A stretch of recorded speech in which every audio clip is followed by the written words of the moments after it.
খুব হাওয়া, কানটা ভালো করে ঢেকে যা।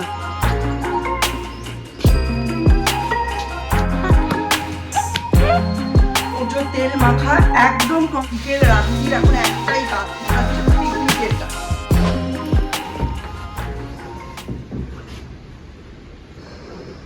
খুব হাওয়া, কানটা ভালো করে ঢেকে যা। আমি তোকে কান ঢাকাটা যেটা দিয়েছিলাম ওপরে টেবিলের ওপর পড়ে আছে, কিরম লাগে বল? হুডিটার কি হয়, হুডির ভেতর দিয়ে হাওয়া ঢোকে, ওই কান ঢাকাটা দিয়ে চেপে কানটা ঢেকে রাখলে হুডির চারপাশ দিয়ে তাহলে বেঁধে নেই হুডিটা, ওই স্টাইলটা পরে মারিস, পুরো ঠান্ডাটা পড়ে যাক তারপর স্টাইল মার। ঠাকুর নমস্কার করবো না। আজকে রাজু আসেনি, আর কি জানি কেন এখন রাজু ভীষণ অনিয়মিত হয়ে গেছে। আগে খালি শুক্রবার একটু এদিক ওদিক হতো, রোজ আসতো, কিন্তু এখন প্রয়োজনের দিনগুলোয় আসে না। তার বদলে ইনি এসেছেন এবং ইনিই জানালেন আজকে রাজু আসবে না। এখান থেকে কিছু সবজি নিয়ে নিলাম। এবার মিস্টার বিশ্বাস বেরোবেন অফিসে বেরোনোর আগেই বলে গেছেন যে রাজু যদি না আসে রাজুর ভরসায় বসে থেকো না, সামনে থেকেই নিয়ে নিও। সে তো আমি এমনিও করতাম, তবে আজকে মিস্টার বিশ্বাসের শরীর ভীষণ খারাপ। সকালবেলা থেকে এই অফিস যাওয়ার আগে অবধি লুজ মোশন বা ডায়রিয়া টাইপের হয়েছে। কালীঘাটের মহাপ্রসাদ একদম ধার দিয়ে যাবে, ঠিক আছে, মনে থাকে যেন। এই সিজন চেঞ্জের সময়টা খুব সাংঘাতিক, বাচ্চাদের খুব জ্বর সর্দি কাশি হচ্ছে। তার উপর আমি এমন একজনের সঙ্গে শুই, তিনি পাখা না চালিয়ে ঘুমোবেন না, মানে সৌম্য। সেই কারণে আমি একটু সাবধানে রয়েছি। একেতে তো সকালে হাঁটতে যাই, সেখানে ঠান্ডা লেগে যাওয়ার একটা চান্স, প্রচণ্ডই ঠান্ডা হাওয়া দেয়। তার ওপর সূর্য সকাল সকাল স্কুলে যায়, ইদানিং দেখছি হুডি পরছে, ওই জন্য আর মাথায় হেলমেট দিচ্ছে না।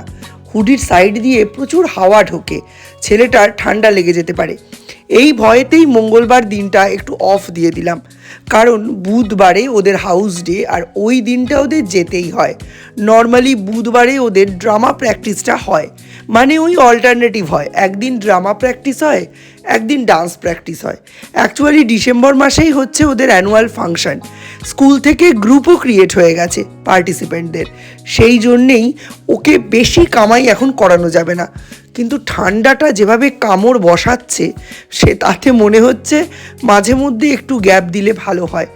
যদিও সকালবেলা উঠে ও উষ্ণ গরম জল খায় এবং ওই উষ্ণ গরম জলেই চোখ মুখ ধোয়, তা সত্ত্বেও ওই যে কান দিয়ে নাক দিয়ে ঠান্ডাটা ঢোকে, এইটা কিন্তু বাচ্চাদের জন্য খুব ক্ষতিকর। তাই সেটা থেকে বাঁচতে আমি একটা ঘরোয়া টোটকা ইউজ করি, সেটাই আজকে বানিয়ে নিচ্ছি। এটা যেদিন যেমন সেরমও বানিয়ে নেওয়া যায়, বা একেবারে বানিয়ে শিশিতে ভরে রেখে দেওয়া যায়। একটা পিতলের বাটির মধ্যে একটু সর্ষের তেলে কালো জিরে আর রসুন, এই দুটো ভালো করে গরম করে নিতে হবে। রসুনটা কিন্তু পুরো কালো হবে না, কিন্তু লালচে হয়ে যাবে।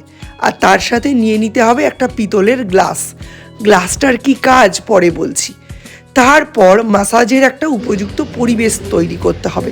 মাসাজ কিন্তু যে কোনো পরিবেশ বা পরিস্থিতিতে করা যায় না। বাচ্চার পেট খুব ভর্তি থাকলে বা খুব খালি থাকলে মাসাজ করা যায় না। মাসাজের সময় যে কোনো একটা এয়ার সোর্স লাগে, মানে যদি ঘরের ভেতরে মাসাজ করেন তাহলে জানলা বন্ধ থাকবে, হালকা ফ্যান চলবে গরমকালে, অথবা শীতকালে কিছু চলবে না। আর যদি বাইরে মাসাজ করেন তাহলে সূর্যের আলোয় খোলা বাতাসে ম্যাসাজ করতে হবে। কখনোই বর্ষার ভিজে ভিজে ওয়েদারে বাইরে ফেলে ম্যাসাজ করা যাবে না। এই তেলটা দিয়ে ম্যাসাজ করলে বাচ্চাদের গ্রোথ পেন যেমন কম থাকে, তেমনি গা হাত পা ব্যথাও কমে রসুনের জন্য। কালো জিরের জন্য যে কোনো রকম ঠান্ডা লাগা থেকে তারা প্রোটেকশান পায়। এটাকে ঠিক ভিক্স যেরম করে লাগান সেরমভাবে প্রথমে লাগিয়ে নিতে হবে, হাতের তলা, পায়ের তলা, বুক, পিঠ, গলা, নাকের নিচটা। তারপরে এটাকে অর্ডিনারি অয়েলের মতো ভালো করে ঘষে ম্যাসাজ করতে হবে। সার্কুলার আর অ্যান্টি সার্কুলার ওয়েতে ম্যাসাজ করতে হবে, এবং ম্যাসাজ করার সময় খেয়াল রাখতে হবে যে মাসেলের শেপ যেরকম ঠিক সেইভাবেই টানতে টানতে ম্যাসাজটা করতে হবে। এই ধরনের ম্যাসাজ আমাদের বাবা কাকাদের দেখেছি প্রত্যেক দিন স্নানে যাওয়ার আগে করতে, এরা তো এখন করেই না। আর ম্যাসাজের সময় নাভিতে তেল দেওয়ার একটা আলাদাই উপকারিতা আছে।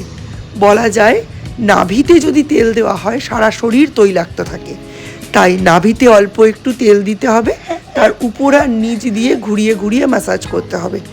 এই ম্যাসাজটা যদি বাচ্চাদের প্রত্যেক দিন এইভাবে অয়েলিং করে করানো যায়, কোনো বাচ্চারই কনস্টিপেশন বা গ্যাস অম্বলের প্রবলেম থাকবে না, বল মুভমেন্ট পুরো ক্লিয়ার হয়ে যাবে। আর কাঁসার বা পিতলের গ্লাসের তলায় তেলটা লাগিয়ে পায়ের তলায়, হাতের তলায় এইভাবে ঘষে ঘষে দিতে হবে। যত ঘষা যাবে সর্দি ঠান্ডা লাগার প্রবণতা তত কমবে। বাড়িতে থাকা ঘরোয়া এসব টোটকাগুলো দিয়ে যদি আমরা অ্যান্টিবায়োটিককে মাত করে দিতে পারি, তাহলে এর থেকে আর ভালো কি হয়। ছোটোবেলায় এই রকম ম্যাসাজের ওপরই সৌর্য বড় হয়েছে, একদম ছোটোবেলায় অনেক ম্যাসাজ খেয়েছে, সেটা কাউন্টলেস। তবে এখন যখন বড় হয়ে গেছে, তখন যদি দিনের বেলা 3 বার আর রাত্রিবেলা টয়লেট করে ফ্রেশ হয়ে যাওয়ার পর খাটে যখন উঠলো তখন একবার ম্যাসাজ করে দেওয়া যায়, আর তারপর কটনের ফুল স্লিভ জামা কাপড় পরিয়ে তাদের শুইয়ে দেওয়া যায়, আমি আপনাদের কথা দিচ্ছি কোনো দিন বাচ্চাদের ঠান্ডা লাগবে না। তবে এই যত্নটুকু কিন্তু রোজ করতে হবে, কারণ এটা তো একটা ঘরোয়া টোটকা, আর ঘরোয়া টোটকা খুব হেলদি হয়, কোনো রকম এর মধ্যে অস্বাভাবিকতা থাকে না, যেমন ঠিক তেমনি কোনো রকম ম্যাজিক পাওয়ারও থাকে। সূর্য তেল মাখা একদম কমপ্লিট। রোদে বসে এখন একটা বিস্কিট খাচ্ছে, একটু পরেই স্নান করিয়ে দেবো, তারপরেই লুচি তরকারি ওকে দেবো। মিস্টার বিশ্বাস তো কিছুই টিফিন নিয়ে যেতে পারেননি, আজকে ওনার শরীর সাংঘাতিক খারাপ। কালকে রাত্রি 3টে থেকে লুজ মোশন হচ্ছে, ভাবতে পারছেন শরীর কতটা দুর্বল। এদিকে না গেলেও নয়, তাই মুড়ি জল খেয়ে মুড়ি জল নিয়ে উনি চলে গেছেন অফিস, ওই অবস্থাতেই অফিস করবেন। আর কালকে সৌম্যর সঙ্গে একটা সাংঘাতিক ঘটনা ঘটেছে, সেটা আপনাদের একটু পরে বলছি। লুচির ময়দাটা মেখে নিই, স্নান করার পরেই সৌর্যের কিন্তু দুর্দান্ত খিদে পাবে। এই মালিশটা করার যে কী উপকারিতা আপনাদের আমি বলে বোঝাতে পারবো না। দিনের মধ্যে 3 থেকে 4 বার, আর রাতে ফাইনাল টয়লেট যাওয়ার পরে যখন আর নিচে নামবে না, মেঝেতে পা দেবে না, সেই সময় একবার যদি বাচ্চাকে এইভাবে ম্যাসাজ করে ফুল স্লিভ কটনের জামা কাপড় পরিয়ে ঘুম পাড়াতে পারেন, আমি আপনাকে কথা দিচ্ছি 3 থেকে 5 দিনের মধ্যে উল্লেখযোগ্য পরিবর্তন লক্ষ্য করতে পারবেন। আর তখন এসে ব্লগের নিচে কমেন্ট করে যাবেন। সব সৌর্যকে খেতে দিয়ে আমি আমার লুচিটা ভেজে নিচ্ছি। আজকে কি তরকারি করেছি জানেন? এই দেখুন, আজকে করেছি ধনেপাতা আর কাঁচা লঙ্কা দিয়ে সাদা আলুর তরকারি, কালো জিরে আর রসুন ফোড়নে। দীপটা এখনো এলো না, সেই কখন বেরিয়েছে, 9:45 নাগাদ। শরীরটা আজকে ভালো না, কখন উঠবে? কালকে দীপ অনেক রাত্রে প্রায় 2:45 নাগাদ পড়াশুনো করে ইংলিশ পড়ে একটু শুয়েছে, ওর 1 তারিখে ইংলিশ পরীক্ষা। এবারে ওর বাবা এসে 3টের সময় দিয়েছে বন্ধ করে পাখাটা, ও পাখা চালিয়ে শোয়। আমাদের বাড়িতে কিন্তু এখন আমাদের ঘরে, মানে আমার আর দীপের ঘরে পাখা চলে। এইবারে ও শুয়েছে একেতে অত দেরি করে, মাথার মধ্যে একদম পড়াশুনো ঘুরপাক খাচ্ছে, নার্ভ টার্ভ গরম, তার উপর কালকে পরীক্ষা দিয়ে এসে স্নান করেনি। খেয়েছে মূলো শাক, খেয়েছে ডিম, খেয়েছে ফুলকপি, হয়ে গেছে পেট গরম। এইবার 3:45 সময় ওমা ওঠো ওঠো ওঠো, আমাকে তুলেছে, আমার স্যাফোকেশন হচ্ছে, কে পাখাটা বন্ধ করেছে, মশারি খুলে দাও, লাইট জ্বালিয়ে দাও। তা যদি গরমকাল হতো ব্যাপারটা নিয়ে এত সমস্যা হতো না, শাওয়ারের তলায় দাঁড়িয়ে শাওয়ারটা খুলে দিলেই পুরো শরীরটা ঠান্ডা হয়ে যেত। কিন্তু শীতকাল, সেটাও দিতে পারছি না, ঠান্ডা লেগে যাবে ছেলের। ওর সঙ্গে উঠলাম, আমি ওর ব্যাপারটা জানি তো, ওকে জড়িয়ে পেঁচিয়ে ধরলে এই সময় ও ঘাবড়ে যাবে। উঠলাম, উঠে প্রথমেই ঘরের সব লাইট জ্বালিয়ে দিলাম, ফ্যানটা একেবারে বাড়িয়ে 5-এ করে দিলাম, করে টোরে দিয়ে তারপরে বললাম তুই দাঁড়া। 2বার বাথরুমে গেল, 2বার টয়লেট করলো, চোখে মুখে ঠান্ডা জলের ঝাপটা দিল, তারপরে মশারির 2টো খুঁট খুলে দিলাম, বললাম এখানটা শান্ত হয়ে বস। আমার কি করে ঘুম আসবে মা, আমার শরীরটা কেমন করছে, বাবা কেন বন্ধ করে দিল? এই করে করে ছেলেকে শান্ত করে 5:45টার সময় ঘুম পাড়ালাম। তারপরে সেই ছেলে আর ঘুম থেকে উঠতে পারে? 9টা থেকে পড়া, 8:15 থেকে ডেকে ডেকে পাগল, ডেকেই যাচ্ছি, ছেলে আর ওঠে না। তখন বুদ্ধি করে করলাম কি, ও তো উঠেই পটিতে যায়, চা করে একটু কফি মিশিয়ে, একটু বেশি করে চিনি, বেশি করে কফি দিয়ে খাটে বসিয়ে দাঁড়িয়ে দাঁড়িয়ে বললাম খা, তুই খা, আমি দেখছি। আমি কিন্তু কফি খেয়ে শুয়ে পড়বো। শুয়ে পড়, কফি খেয়ে শুয়ে পড়লো, 5 মিনিটের মধ্যে উঠে পটি গেল করে পড়তে গেছে, পেটে এক ফোঁটা কিছু নেই না। সে সরস্বতী দিও সমস্ত কাজ সেরে চলে গেছে। সৌম্য তো এখন খাবে না, আমার একে তাড়াতাড়ি রান্না হয়ে গেছে। যেদিন তাড়াতাড়ি রান্না হয়ে যায় সেদিন কেউ খেতে চায় না, আর যেদিন খেতে চায় সেদিন রান্নার দেরি হয়ে যায়। যাই হোক, সরস্বতীদির শরীরটা ভালো না, খুব নাকি ঠান্ডা লেগেছে, নাকি কারণ নাকি সুরে কথা বলছে। সে এখন তো পেতনিরা তো মাঝে মধ্যে ইচ্ছে করেও নাকি সুরে কথা বলে, বলুন। যাই হোক, এরকম নাকি সুরে কথা বলতে বলতে একদিন টুক করে ডুব বেড়ে দেবে। যাই হোক, চলুন এবার স্নান টান করে খেতে বসি। কাল থেকে এই হচ্ছে টেবিলের অবস্থা, হচ্ছে রান্নাঘরের অবস্থা। বিকেল রাত্রির এখন একটাই কাজ হচ্ছে, সেটা হচ্ছে পিকনিকের কাজ।